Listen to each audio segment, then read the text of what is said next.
ಕಳೆದ ರಾತ್ರಿ ಬಿಜೆಪಿಯ ಮಹತ್ವದ ಸಭೆಯಾಗಿದೆ. ಪ್ರಧಾನಿ ನರೇಂದ್ರ ಮೋದಿ ಅವರ ನೇತೃತ್ವದಲ್ಲಿ ನಡೆದಂತ ಮೇಜರ್ ಮೀಟಿಂಗ್ನಲ್ಲಿ ಟಿಕೆಟ್ ವಿಚಾರವಾಗಿ ಒಂದು ಪಕ್ಕಾ ತೀರ್ಮಾನವನ್ನು ಮಾಡಿದ್ದಾರೆ. ಸುಮಾರು 28 ಲೋಕಸಭಾ ಕ್ಷೇತ್ರಗಳ ಪೈಕಿ 22 ಲೋಕಸಭಾ ಕ್ಷೇತ್ರಕ್ಕೆ ಮೊದಲ ಹಂತದಲ್ಲಿ, ರಾಜ್ಯದ ಮಟ್ಟಿಗೆ ಮೊದಲ ಹಂತದಲ್ಲಿ, ದೇಶದ ಮಟ್ಟಿಗೆ ಎರಡನೇ ಹಂತದಲ್ಲಿ ಟಿಕೆಟ್ ಅನೌನ್ಸ್ ಆಗುತ್ತೆ ಅನ್ನೋದ್ರ ಬಗ್ಗೆ ಒಂದು ತೀರ್ಮಾನಕ್ಕೆ ಬಂದಿದ್ದಾರೆ. ಹಾಗಾದ್ರೆ ಆ ಲೀಸ್ಟ್ ಮತ್ತೆ ಏನು ಕುತೂಹಲ, ಯಾವ ರೀತಿ ಆಶ್ಚರ್ಯಕಾರಿ ಬೆಳವಣಿಗೆ ಆಗುತ್ತೆ ಅನ್ನೋದಕ್ಕೆ ಸಂಬಂಧಪಟ್ಟ ಹಾಗೆ ಒಂದು ಇಂಟ್ರೆಸ್ಟಿಂಗ್ ವರದಿ ಇದೆ, ನೋಡೋಣ ಬನ್ನಿ.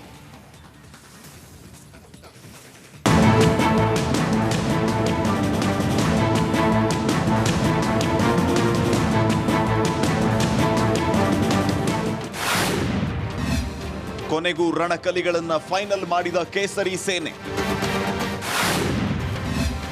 ರಾಜ್ಯದ 22 ಲೋಕಸಭಾ ಕ್ಷೇತ್ರ ಅಭ್ಯರ್ಥಿ ಫೈನಲ್. ದೆಹಲಿಯಲ್ಲಿ ನಿನ್ನೆ ತಡರಾತ್ರಿ ನಡೆದ ಬಿಜೆಪಿ ಕೇಂದ್ರ ಚುನಾವಣಾ ಸಮಿತಿ ಸಭೆಯಲ್ಲಿ ರಾಜ್ಯದ 28 ಕ್ಷೇತ್ರಗಳ ಪೈಕಿ 22 ಕ್ಷೇತ್ರಗಳ ಅಭ್ಯರ್ಥಿಗಳನ್ನು ಫೈನಲ್ ಮಾಡಲಾಗಿದೆ ಎನ್ನಲಾಗ್ತಾ ಇದೆ. ಜೆಪಿ ನಡ್ಡಾ, ಅಮಿತ್ ಶಾ ಅಧ್ಯಕ್ಷತೆಯಲ್ಲಿ ಬಿಜೆಪಿ ಅಭ್ಯರ್ಥಿಗಳ ಆಯ್ಕೆಗೆ ಸಭೆಯಲ್ಲಿ ಚರ್ಚೆ ನಡೆಸಲಾಗಿದೆ. ಮೊದಲ ಪಟ್ಟಿಯಲ್ಲಿ 195 ರಣಕಲಿಗಳನ್ನು ಘೋಷಣೆ ಮಾಡಿದ್ದ ಬಿಜೆಪಿ ಎರಡನೇ ಪಟ್ಟಿಯಲ್ಲಿ 150ಕ್ಕೂ ಹೆಚ್ಚು ಅಭ್ಯರ್ಥಿಗಳನ್ನು ಘೋಷಣೆ ಮಾಡುವ ಸಾಧ್ಯತೆ ಇದೆ. ಈ ಪೈಕಿ ಎರಡನೇ ಪಟ್ಟಿಯಲ್ಲಿ ಕರ್ನಾಟಕದ 20 ರಿಂದ 22 ಲೋಕಸಭಾ ಕ್ಷೇತ್ರಗಳ ಕ್ಯಾಂಡಿಡೇಟ್ಗಳನ್ನು ಇವತ್ತು ಅಥವಾ ನಾಳೆ ಘೋಷಿಸುವ ಸಾಧ್ಯತೆ ಇದೆ. ಮಾನ್ಯ ಪ್ರಧಾನಮಂತ್ರಿಜಿ ಅವರ ನೇತೃತ್ವದಲ್ಲಿ ನಡೆದಿರತಕ್ಕಂಥ ಈ ಸಭೆ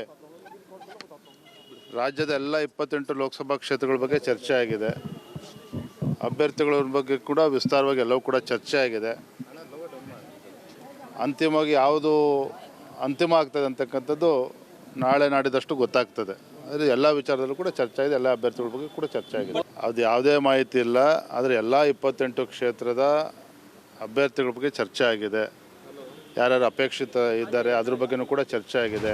ರಾಜ್ಯದ 28 ಕ್ಷೇತ್ರಗಳ ಪೈಕಿ 10 ಕ್ಷೇತ್ರಗಳು ಬಿಜೆಪಿಗೆ ಕಗ್ಗಂಟಾಗಿದೆ. ಮೈಸೂರು ಕೊಡಗು ಕ್ಷೇತ್ರದ ಸಂಸದ ಪ್ರತಾಪ್ ಸಿಂಹ, ದಕ್ಷಿಣ ಕನ್ನಡ ಸಂಸದ ನಳಿನ್ ಕುಮಾರ್ ಕಟೀಲ್, ಉತ್ತರ ಕನ್ನಡದ ಅನಂತ್ ಕುಮಾರ್ ಹೆಗಡೆ, ಬೀದರ್ ಕ್ಷೇತ್ರದ ಭಗವಂತ್ ಖೂಬಾ, ದಾವಣಗೆರೆಯ ಸಿದ್ದೇಶ್ವರ್ ಸೇರಿ ಇನ್ನೂ ಹಲವು ಸಂಸದರಿಗೆ ಈ ಬಾರಿ ಲೋಕಸಭಾ ಟಿಕೆಟ್ ಸಿಗೋದು ಅನುಮಾನ ಎನ್ನಲಾಗ್ತಾ ಇದೆ.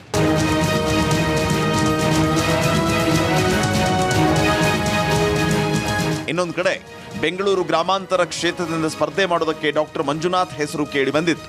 ಮಂಜುನಾಥ್ ಸ್ಪರ್ಧೆ ಮಾಡಲು ಗ್ರೀನ್ ಸಿಗ್ನಲ್ ಸಿಕ್ಕಿದೆ ಎನ್ನಲಾಗಿದೆ.